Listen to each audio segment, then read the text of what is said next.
Iki cyumweru tariki ya 14 ukwezi kwa Mata 2024 dore ngaya amakuru y'imikino agezweho dakwiye gucikana mu kipe ya Rayon Sport. Byinshi bikomeje kugenda bigaragara bivugwa ako by'umwihariko ku nkuru zikomeye kuzijyanye na transfer zo turaza tuzikubita tuzibangurana. Byinshi bikomeje kuvugwa ndetse inkuru nziza cyane, Rayon Sport igiye kuzana abakinnyi b'ibikonyozi, abakinnyi b'ibikora nkota hambaye cyane, ariko by'umwihariko amakuru ari confirmed news.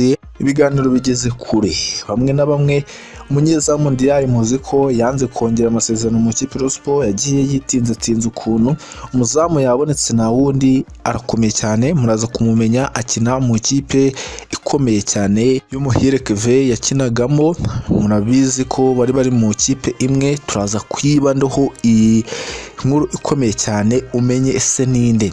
Ku rundi ruhande ikipe Rayon Sport ngishaka umudefenseur izasimbuza Rwatubyaye Abudu, muzi ko hari umudefenseur mwiza ukoresha ubwenge bwe, by'umwihariko nubwo ibikorwa bye bavuga ngo abariyo batangira kuvuga ko ngo atari ku rwego rw'ikipe Rayon Sport kubera imvune yanyuzemo, ariko akigenda mwabonye ko burya yari afite icyo avuze kinini muri Rayon Sport. Na wundi aturuka mu kipe ya Express hano mu gihugu cy'u Rwanda, nabwo ikipe Rayon Sport yarebyemo abakinnyi beza irabaganiriza, ndetse na bamwe kwatangiye kubamenya.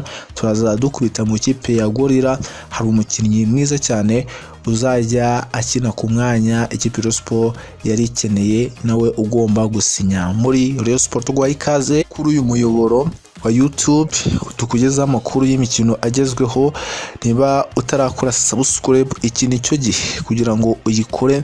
Munsi gato y'iyo video hari ijambo rwose subscribe, bikaba byiza ukanze no kunzogera ukajya ubona notification mu gihe dushizeho ikiganiro. Yes, mwicare ubundi mushinga gatebe munize iminota mikeya, ntabwo ari myinshi, iminota 8 gusa, tuganire kuri izi transfer. Umukinnyi ikipe Rayon Sport ishaka ukomeye cyane guturuka mu gihugu cya Uganda, akina defense numero 5. Ni umukinnyi mwiza mu bigaragara kuko anatsinda ibitego.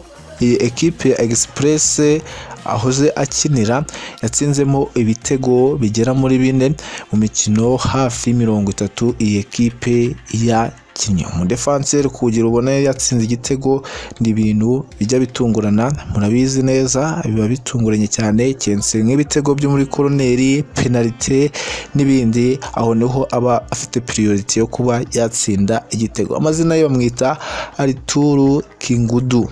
Uyu ni umukinnyi ukomeye cyane, yavutse mu kwezi kwa 4 tariki 14. Ikintu kinunguye nuko uyu mukinnyi ahuje nuko nsomye iyi nkuru kugeza ubu afite imyaka 29, yavutse mu 1995. Ni umukinnyi ukiri muto ndetse ufite experience ihambaye, yakinnye imikino itandukanye mu makipe atandukanye hariya mu gihugu cya Uganda yakina, ndetse nayo hanze mu Rwanda, aho yakinnye CAF Confederation inshuro 2 mu makipe atandukanye. Ariko nanone nuko ari umukinnyi ukomeye kuko no mu kipe y'igihugu ya Uganda ahamagawe inshuro 7 muri iki gihugu cya Uganda. Umunyezamu Ndiaye nawe ntabwo arimo gukozwa ibyo kongera amasezerano, bityo rero Rayon Sport yatekereje ku munyezamu mwiza ishobora gusimbuza Ndiaye, ariko ntabwo ari we gusa umunyezamu ikipe Rayon Sport izazana, kuko na Hategekimana Bonheur hari ikipe nziza imwushaka, kandi imico yagiye agaragaza mu kipe Rayon Sport abayobozi bemeje neza ko batakomezanya ni ekipe. Hari n'abandi bakinnyi benshi cyane ikipe Rayon Sport itazakomezanya nabo bitewe n'urwego bariho, harimo na ba François Master, Arno Paul Gomez uhembwa akayabo k'amafaranga byananunguye cyane, hafi miliyoni 2 z'amafaranga y'u Rwanda, ariko atari yagaragaza n'ikintu mu kibuga ndetse atanabanzamo kugeza ubu. Ibi ni ibintu byagiye bibaza abafana b'ikipe Rayon Sport. Gusa abakinnyi barimo kuvugwa ni abakinnyi beza, abakinnyi bahambaye kuri Rayon de hazasha. Uyu munyezamu na wundi bamwita Kwizera Olivier, yakinaga mu kipe ikomeye cyane ari ku Kabi, ni ekipe yanakinagamo Muhire Kevin, murabizi neza ko bari muri ekipe imwe. Ni shampiyona iremereye kandi abanzamo n'umunyezamu mwiza, muzi ko ari umwe mu banyezamu n'ubundi bari abambere bamagarirwa mu kipe y'igihugu Amavubi, ariko kuba atagihamagarwa bikuvuga ko ngagiye kuza hano mu gihugu cy'u Rwanda akaza mu kipe ikomeye, ariko ugereranyije n'uburyo ibiganiro byifashe ku ruhande rw'ikipe Rayon Sport, periodi nini afite yo kwerekeza muri Rayon Sport, kuko ngo ikipe APR ntabwo ishaka gutakaza Pavel Nzira nk'uko barimo kugenda bigaragara mu bitangazamakuru bitandukanye. Aha ubwo mbabwiye Arturo Kigudu, uyu ni umunyezamu witwa Kwizera Olivier, confirmed news bagomba kuza muri Rayon Sport. Ikindi kandi ku rundi ruhande hari abakinnyi batandukanye bo mu Rwanda nabo barimo kuvugwa mu kipe Rayon Sport. Hari Mugisha uturuka mu kipe ya Gorilla, Akayezu Jean Bosco ngo bazajya basimbura n'umukinnyi ukomeye cyane ikipe Rayon Sport igiye kuzana mu gihugu cya Tanzania, ufite experience nawe hambaye gukina kuri nomero 6, igiye kuzaniraho n'ubundi musimbura kuri nomero 6 ariwe uzajya usimburana na Olivier Sefu, nawe confirmed news agomba gusinya muri Rayon Sport. Ni ikintu cyiza cyane ku rundi ruhande, ikintu Rayon Sport irimo gukora, irimo guteganya, ni ibintu byiza cyane kuba yakitabira CAF Confederation Cup. Niyo mahirwe yo kuba umutoza Jules Mete yakongera amasezerano, kuko kugeza ubu nta kintu arabwira ikipe Rayon Sport ku byo kongera amasezerano, ariko avuga ko yabikozwa mu gihe yatoza CAF Confederation Cup, nibwo bwa mbere yaba anayitoje akubaka ibigwi, ndetse Rayon Sport akazasigamo indi nkuru nziza cyane.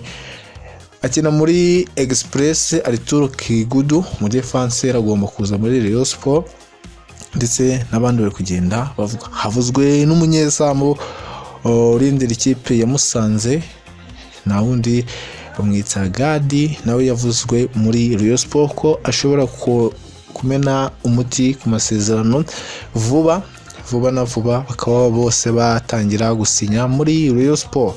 Tranfer news reka tuzicumbikira aha, tukubwire tumwe mu tuntu twaranze Rayon Sport mu minsi imaze, nyuma y'uko ikiye mu cyunamo gikomeye cyane, aho harimo kwibukwa ku nshuro ya 30 Jenoside yakorewe Abatutsi. Rayon Sport nayo yifatanyije muri rusange n'umuryango nyarwanda, abanyarwanda muri rusange kwibuka, ndetse inatanga icyizere mu banyarwanda, banashimira umukuru w'igihugu nyakubahwa Paul Kagame ku byiza yabagejeho, ku byo gufasha iki gihugu kuba cyava mu ntambara n'ibindi byagiye bakorera igihugu cy'u Rwanda. Barabimushimiye, haba mu byo kubaka amasitade n'ibindi.